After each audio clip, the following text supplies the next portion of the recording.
Pia kuwasilisha taarifa ya tukio kubwa ambalo litakuwa linatokea hapa Chuo Kikuu cha Dar es Salaam kuanzia siku ya tarehe 29 mwezi huu, ambayo itakuwa siku ya Jumanne, na litafanyika kwa siku 4 mpaka tarehe 2 mwezi Mei. Na kwa hivyo tunawashukuru kwa sababu mtatusaidia kufahamisha umma kuhusu tukio hilo ambalo ni tukio la mkutano. Na mkutano huu ambao utafanyika kama nilivyosema hapa chuoni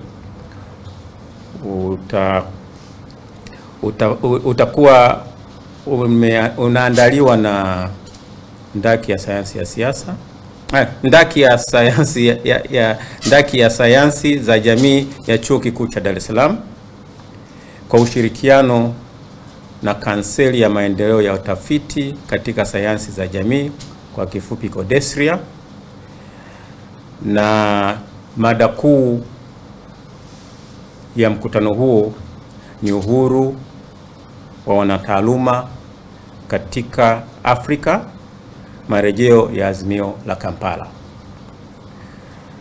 Mkutano huu utahudhuriwa na wanataaluma, wanazuoni na washirika wengine zaidi ya 200, ambapo 100 ni kutoka katika vyuo vikuu na taasisi mbalimbali za Afrika na nje ya bara la Afrika, na 100 wengine watakuwa wanatoka hapa nchini, na wengi wao watakuwa wanatoka Chuo Kikuu cha Dar es Salaam. Mkutano huu utafunguliwa rasmi siku ya Jumanne tarehe 29 mwezi huu saa 3 asubuhi katika ukumbi wa Nkrumah ulioko Chuo Kikuu cha Dar es Salaam, na mgeni rasmi atakayefungua mkutano huu ni Mheshimiwa Dr. Tulia Ackson, mbunge, spika wa Bunge la Jamhuri ya Muungano wa Tanzania na rais wa Umoja wa Mabunge Duniani, yaani Interparliamentary Union, IPU. Shughuli za ufunguzi zitaambatana na shughuli za maadhimisho ya miaka 50 ya kitabu maarufu chenye title ya Class Struggle in Tanzania, na fasiri ya Kiswahili, mapambano ya kitabaka katika Tanzania, kitabu ambacho kwa mara ya kwanza kilichapishwa mwaka 1975. Kitabu hicho kiliandikwa na Profesa Issa Shivji. Kwa wanataaluma ni kama nilivyosema, watu wanaojishughulisha na fikra. Je, wako huru? Hawako vioni, wako nje. Wanaweza wakawa waandishi wa habari, wanaweza wakawa watu ambao wana influencers, wanazungumza, wanajaribu kutoa maoni yao, kufikiri na kujaribu kushirikisha fikra zao na watu wengine ambao wangependa wasikilize. Je, uko uhuru wa kufanya hivyo au uhuru huo haupo?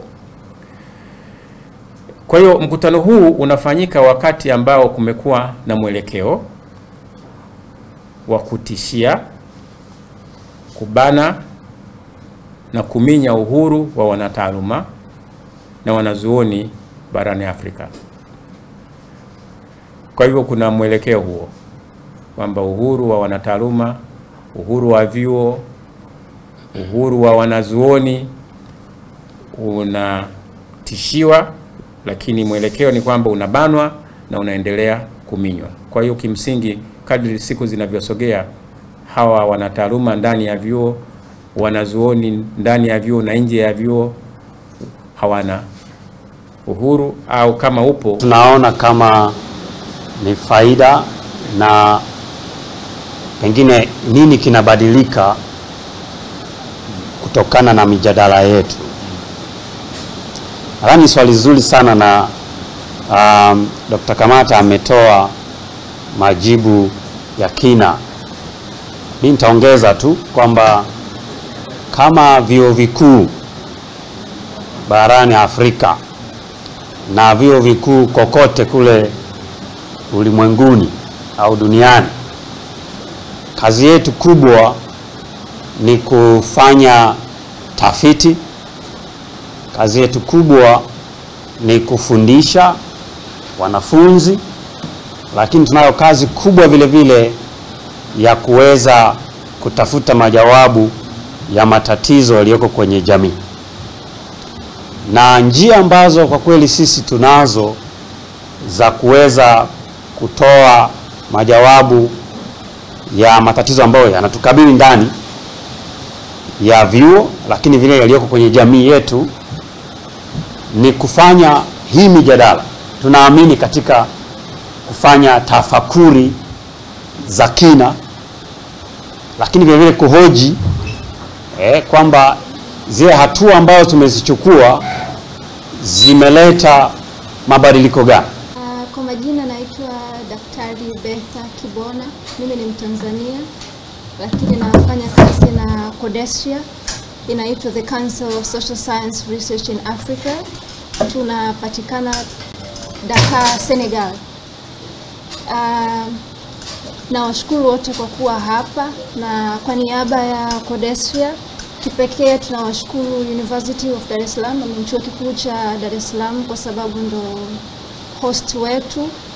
Na kati ya maswali mengi ambayo mmeuliza, nadhani point kubwa ya kwa nini CODESRIA iko hapa au kwa nini CODESRIA imeamua kushirikiana na chuo kikuu cha Dar es Salaam kwa ajili ya kongamano hili ni kwamba tangu kwenye maazimio ambayo kamata ameyasema ya mwaka 1990, maazimio haya yamekuwa yakifanyika in collaboration na CODESRIA, kwa sababu CODESRIA ni organization ambayo imeanza kufanya kazi mwaka 1973.